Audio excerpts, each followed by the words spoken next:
Okay, I'd like to introduce to you Cheyenne Ivey. She's my special guest star here today. And she's sister to the poker pro Phil Ivey. My question to you is, how do you build your own legacy when your brother is so popular? Well, our family legacy starts before Phil. Actually, my grandfather was also very popular. Okay. And I do come from a family that is majority male dominated. So, for me, growing up around so many men, having like a total of 12 uncles, for example, my father, two Wow. grandfathers, an older brother, and then a host of, male cousins. Of course, there's women in there too, but being the bulk of men, for me, as a young girl and seeing, all the success of, my cousins and my uncles, my grandfather, it was important to me always to uphold my grandfather and my great-grandmother's legacy. Wow, that's great. Being family oriented like that's a big deal with me too, and my side of the family. How did you come out to do what you love to do? How did you get beyond the shadows of your brother doing what you do now? And explain what you do now, if you don't mind. Yeah. So I don't really feel like I was ever in my brother's shadows. Okay. I've never really had too many of those experiences professionally. I've had them more so personally. In personal relationships. But professionally, I feel like I've always been able to hold my own. By the time I was 16 or 16 years old, I had learned to speak 4 other languages other than English. Right? Wow, Right? that's impressive. Thank you. I have so many questions I can ask you that I actually wrote them down here, and I have to look at it because to me it's amazing to have the way I am with poker, and I'm sure you got a lot of interesting stuff. I've seen some of your stuff. I know you do a lot of stuff for charity. Yes. So can you tell me something about that? So this year, one of my companies, Ivy Solutions, which is my flagship company, sponsored the charity series of poker for the entire 2025 season. So we're an annual presenting sponsor. So my business name is on it's on all the felts, the backdrops like the step and repeats as a presenting sponsor. And I have taken my sponsorship a step further in that I show up to as many events as I can. I even flew to the Make-A-Wish event in Florida. I was extremely sick and I was, advised that I really shouldn't travel, but I really wanted to show up. So I flew my team out and I wasn't able to make the event in the way I would have liked to, but I show up, right? If I give my word, and I wanted to make a point to be actually, a part of things and be a visible sponsor, not just have my business name on there, to market and advertise, but to also, really, help out the beneficiary charities and the charity series of poker and getting the word out about the good that they do. Now, on these charities that you're talking about, do you ever get to play in them too, or you just run it? So, no, I'm not running. They're run by Matt Stout. He's the founder of the charity series of poker. But I am usually a bounty along with the other pros that come, such as Jeff Mattson, Lexi, Gavin. Mattisau comes to pretty much all of the events. He wins a lot of them too. I think he has a charity poker strategy. I need to get that from him. And yeah, so it's a great time. I do attempt to sit and play as much as possible. One thing I've been told is that I play charity poker the way my brother plays the World Series of Poker, which is when he's playing in multiple events at one time. He plays his blinds and then he runs to another room. And it was at the Rio. He ran to another room and play another game, right? Another event. And, sometimes we'll be playing 3 or 4 tournaments at a time. So with everything that goes on during the events, I play my blinds, and then I'm out, speaking with the guest and the other sponsors for the charity. I have giveaways that I always bring, and I set up a sponsor table. I give out $2 bills as for good luck at all the charity events. I usually deal with Poker Go, and I heard you was there a week or 2 ago doing one of the charity events, and they say you were phenomenal. You were being very good, going around talking to everybody, which is part of what a host does. So they have a wonderful time. If you enjoy poker as much as you really enjoy that part, don't you? The social part. Getting to know people, different people and stuff. Yes, for sure. Right. So I tell people all the time, like, what's wonderful about the poker room is that it brings all different types of cultures and people together, all socioeconomic levels. You have, people who play poker who literally just have a chip in a chair and $1 in a dream. And then you have like the big guys who play poker, and what's nice is almost all of them show up to our charity events, from the grinder to the professional, but they're there to have a good time for, a great cause. And I love being able to give back to the community that has been a part of my family's success, and it's nice to be able to play poker for a purpose, right? Yeah. I'm when I play with all my heart, and I haven't got the luck of winning a bracelet yet, but I think it could happen this year. But, speaking of the World Series, I hear something else, that you have a card now that people can actually buy in with. Will you explain to everyone out there about that? Oh, so I recently formed a strategic alliance with Edge Boost. It is the very first debit card that you can use in casinos for sports betting. So brick and mortar casinos, online license, of course, online gambling, sports betting, like on DraftKings, for example. It also earns cash back when you use it for online and sports betting purposes. Wow.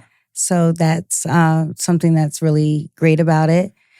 So, of course, and I have many stories about this. As you know, poker players travel with large sums of cash out to the World Series of Poker and or to any large tournaments. This helps alleviate that need. They depending on what they qualify for, the limits. It's a debit card, not a credit card, Right. and it's backed by Visa.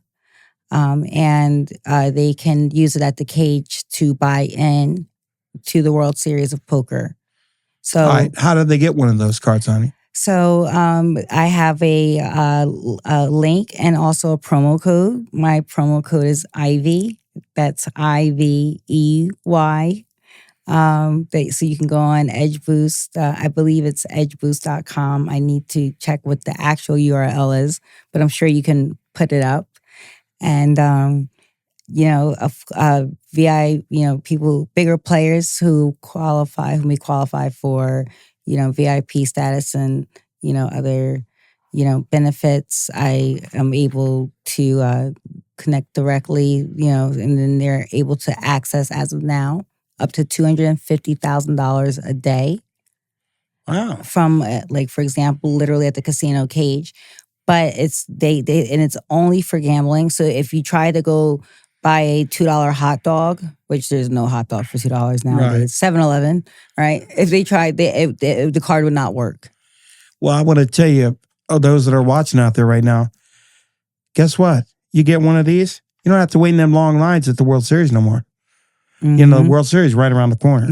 And they get both an electronic card and a hard card, an actual card in the mail. So the electronic card, when they sign up, they get the electronic card, which they're able to use immediately. Well, that makes sense to me. I mean, a lot of the players. I mean, I don't get to play that as many as they do, but a lot of them go from one tournament to the next to the next. And I played at the World Series, and I'm going to play this year, and I know how long them lines are. So you might want to do that if fans out there. Get the old Ivy card. I'm going to call it the Ivy card. But hey, it'll keep you from waiting in line. Yeah, that's for sure. And again, it can also be used on cruises for at the casino on cruises, as well as, like I said, online gambling, and they earn cash back.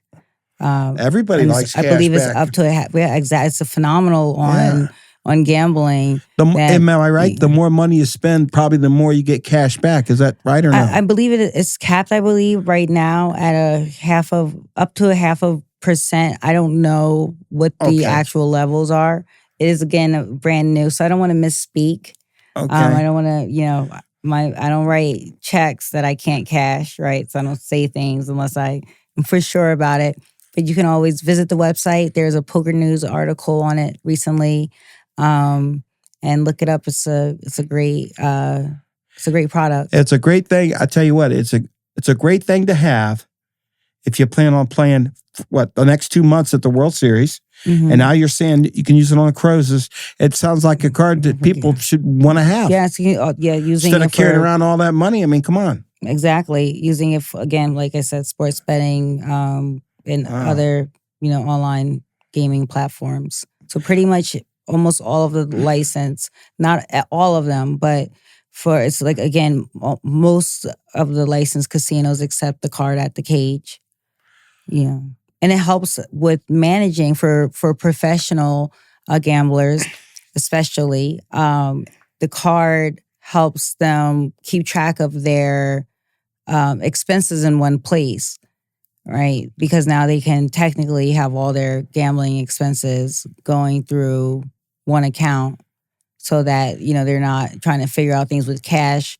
A lot of times during throughout the year, I will get receipts and notes from clients trying to keep track of things.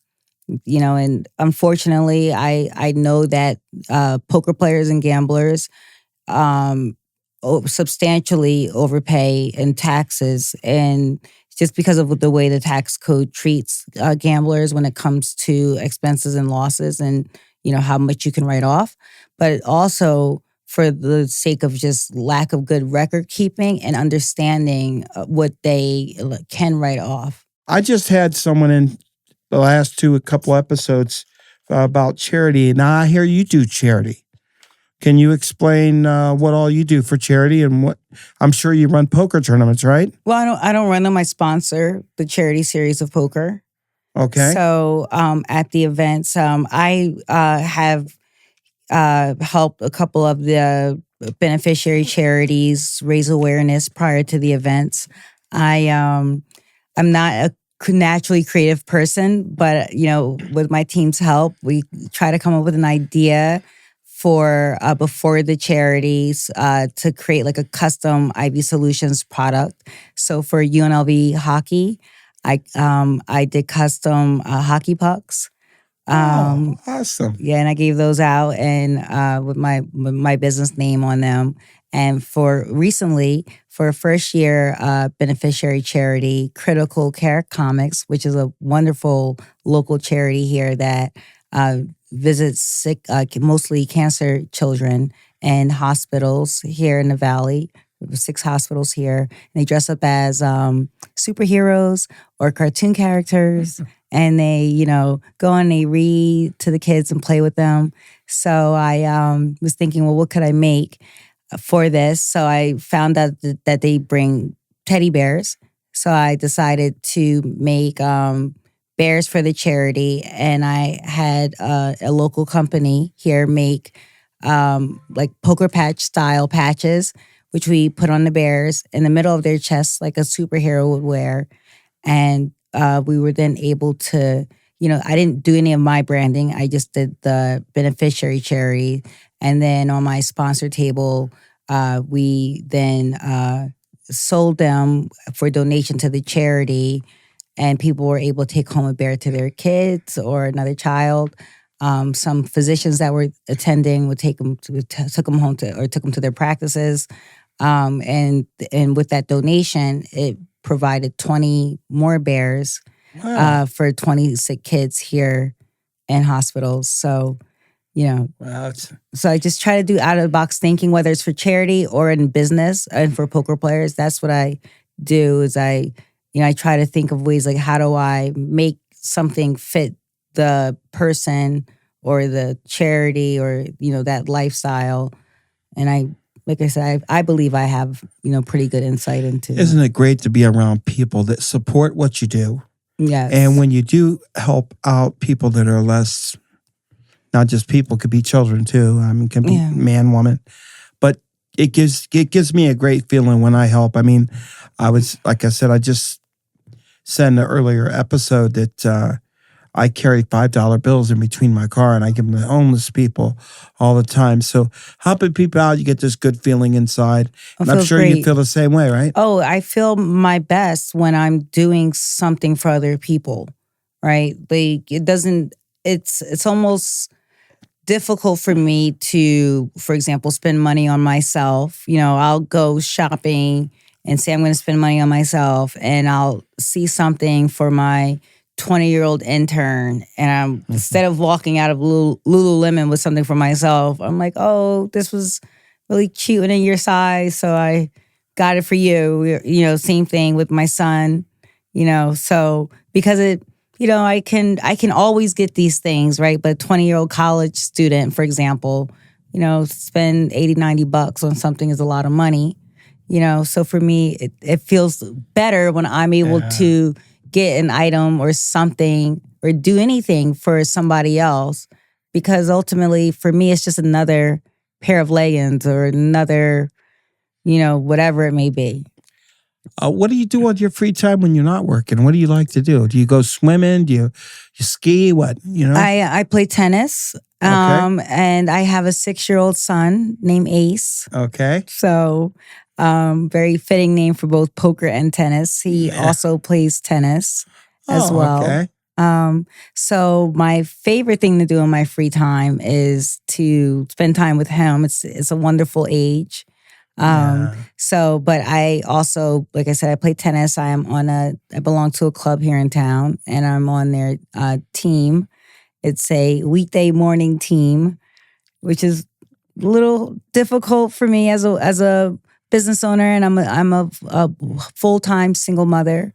So I make a point I have to give myself, a little bit of time. Otherwise, if you don't take care of yourself, it's almost impossible. You can't take care of other people. Eventually you'll crumble. I was a single parent too, so I know all about that. To shuffle business or working with children, it's a full-time job. Oh, people don't get it. Just taking care of the kid alone. Yes. Not just the job itself. That brings back memories. You're talking about being a single parent to me. Yeah, I'm asked all the time how I manage it because I'm a very hands-on mother. I'm up very early in the morning, and I can do a little bit of work, and I make a full breakfast every day. Wow! I make everything from scratch. And some mornings I will even start dinner so that I don't have to worry about cleaning the kitchen twice and things like that, right? But I make a point to be as present of a mother as possible. Of course, I can't make every event at school, but it's at the end of the day, if you're doing this for your family, I work hard for my son. I want him to continue on with our family legacy. Did you graduate from college or anything like that? Oh, for sure. Oh, okay. A few times. Which college did you go to? I went to St. Peter's. It was college back when I went to it. I'm dating myself a little bit. Well, I thought you just graduated. You look so young. And so I'm like, are you still in college or what? But no, I went to St. Peter's University. But I went there. I didn't go right away after high school. I received a scholarship to go to Germany through a program called Congress Bundestag. and I went to Germany for a year. And had an amazing time. So I'm fluent in German. That's one of the languages. Hey, I got a good question. You just got me thinking here. You've been to other countries then? Oh yeah, tons. I've traveled for your business thing. Business, personal, like with poker players. What's your favorite country you've been to other than the United States? Oh, I do love Germany, but I think that's also because I lived there for a year and I speak the language. But I last year I went to Budapest. I really enjoyed Budapest. I also went to London for the second time last year. And it's funny because I remember about a decade ago, my brother telling me that, you have to go to London at least twice. The first time you go, you don't like it. He's like, it's just, you don't really get it. You don't like it. He's like, but then the second time and beyond, you love it. And that's really true. So I loved it, even though it was cold and rainy and tons of traffic. It had an amazing time. How do you say you're good looking in German then? Du siehst schön aus. You hear that, guys? I tricked her. I'm handsome. Du bist hot. Oh yeah. So. You fell right for that one, darling. So that's again that's pretty good. I'm sorry to interrupt you, but I want to tell you something about doing all these different languages. That's great stuff. Because you could go to different countries, not know what the hell they're saying, and you do know that. I do know it. Yes. The only other language that I know other than English is years ago, one of my best friends, Dennis Estes, had a family member that was deaf. So I learned sign language a little bit.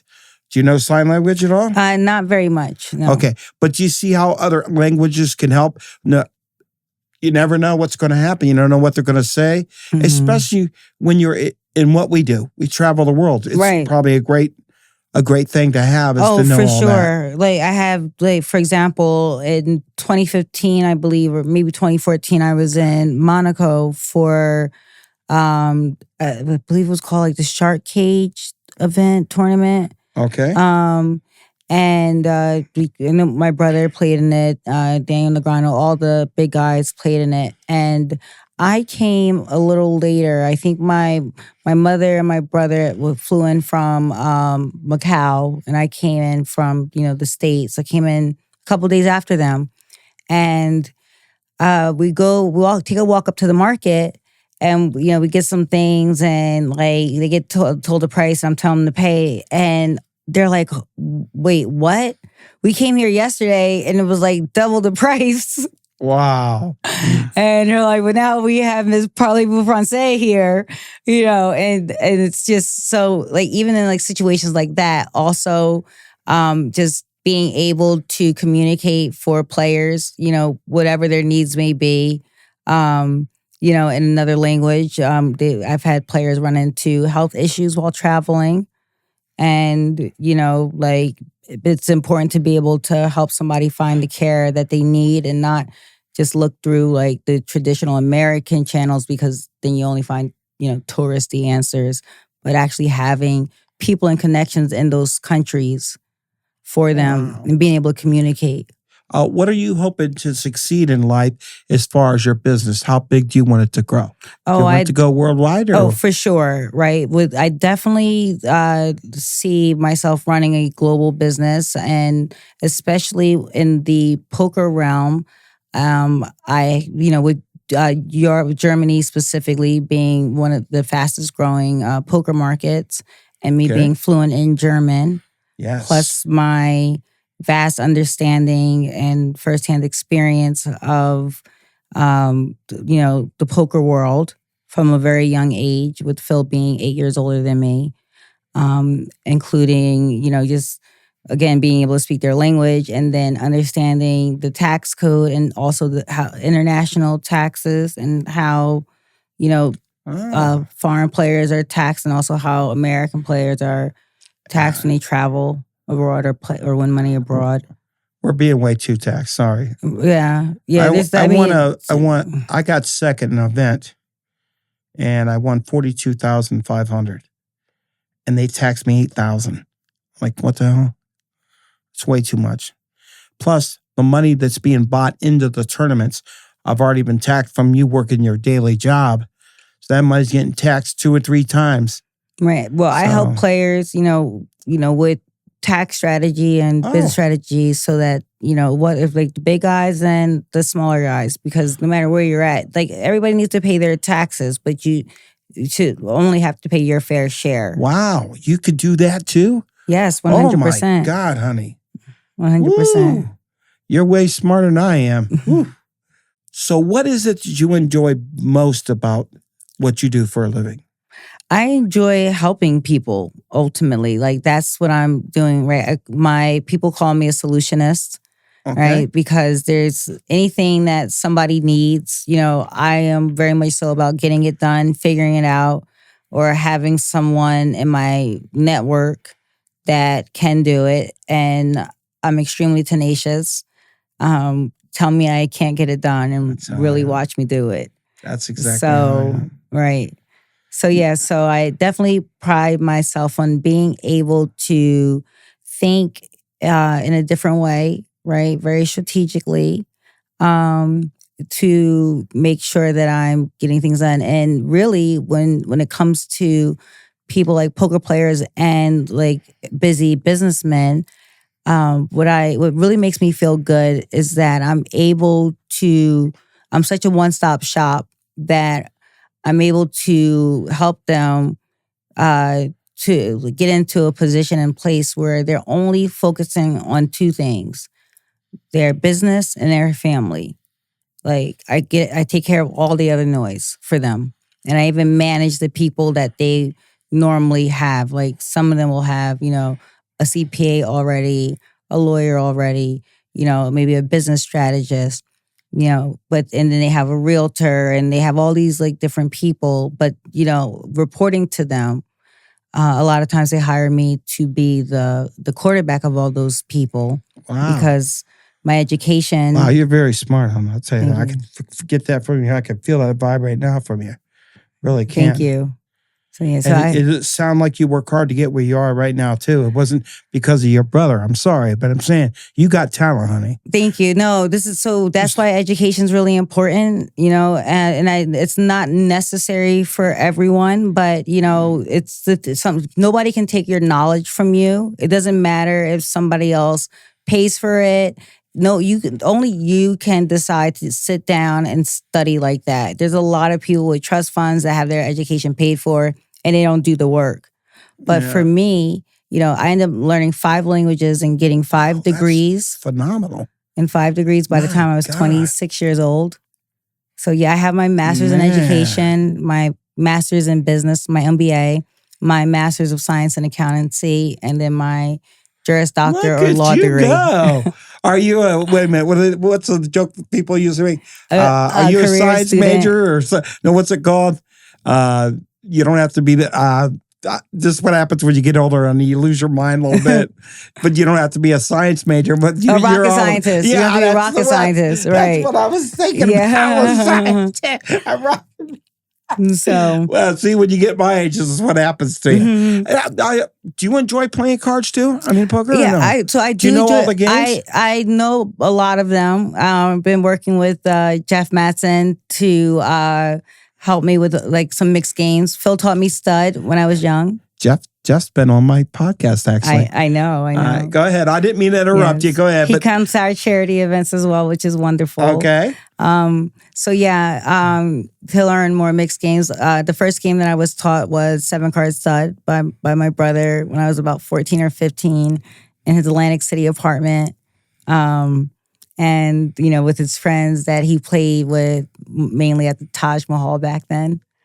So that is the game I learned. Of course, I learned 5-card draw before that. But we've always been a card-playing family. If we had Thanksgiving dinner, we were playing, dominoes and spades. We would play board games, so we've always been like that. Cheyenne, when I was 12, my dad put me in a 7-card stud game. And I won all the time. Wow. And from his work. And they go, wait, and I was just a little guy. Then later down the road, as I got older, I always played penny ante with my mom, which was stud again. I always won, but just being with family and doing stuff with family when it comes to poker and stuff like that, it's a fun thing to have. Oh, for and sure. And we played the other games, like you said. We played the checkers and the dominoes. We'd go to a family reunion, and believe it or not, we played double 12 dominoes. Oh, that's where you got to really know how to add. Right. My 6-year-old son has been pushing me because I bought a set that has 2 packs up to double 6, and then you have the next pack up to double 12. And at 6, he's really pushing me to play the second pack already. He's very good at math. Good. So, sounds wonderful. So I learned how to play Chinese poker while on a full tilt poker bus in Europe, riding around. I was tasked with shuffling and dealing to 4 of the pros. Yeah, I never shuffled or dealt fast enough, of course, because they're so fast. Yeah. That involves a lot of math, and I enjoy some Chinese, like the traditional Chinese, not the pineapple poker. How was using poker strategy helped your business strategy? So people don't actually realize that poker and business share a lot of similarities and a lot of fundamental similarities. Poker helps, people understand how to evaluate risk. So like risk assessment, probabilities, looking at, nonverbal behaviors and cues, right? How to manage and behave in uncertain times, right? Okay, because poker players go through that, right? They definitely, they sometimes swing. They want to get up and fight you, and sometimes they'll throw stuff. Yeah, right. Even in observing, for example, the way somebody plays poker and how they behave during those moments, it gives you a lot of insight into their personality, right? So I've had players come to me wanting to maybe enter into a business relationship or partnership with someone. And I have observed literally them playing poker the same way you observe people playing golf, right? And how there's a lot of talk on how somebody plays golf. You can see, how they, behave in business situations. You really get to see it though in poker because there's actual money on the line. I think you get even more insight in that atmosphere. Into a person. I agree. I'm a dealer. I deal lottery here. I deal poker, and I could see how it can affect people when they're running bad and when they're running good. Sometimes they're 2 different personalities. Exactly. So you got to deal with both of that. And there's some people who behave the same way when they're running good and running bad, or they just, their tilt isn't as obvious. That would be your brother. Exactly. I'm just saying. I deal to your brother. By the way, you don't know that, but I've dealt to your brother, and he would be the hardest person to ever read because he doesn't show no emotion, no matter if he took a 2-out beat or if he won. Mm-hmm. That's how he is. Yes. And you know what? I don't know if your brother even has a business, but if he did, he'd be good at it. So yeah, that's something I've actually always told people that, my brother, didn't really matter what he went into. He would have made millions of dollars selling, pies on a street corner if he chose to sell pies on a street corner. It would not have mattered. That's just the way he's made and he's geared. And I think it's always been pretty evident in him, from the very beginning. We're getting close to the end here. Is there anything else that you would like to say to all the people out there watching that you might be able to help them with? Yeah, so I can help you with anything that you need, especially to poker players and gamblers out there. I have a myriad of services that can help you with bankroll management.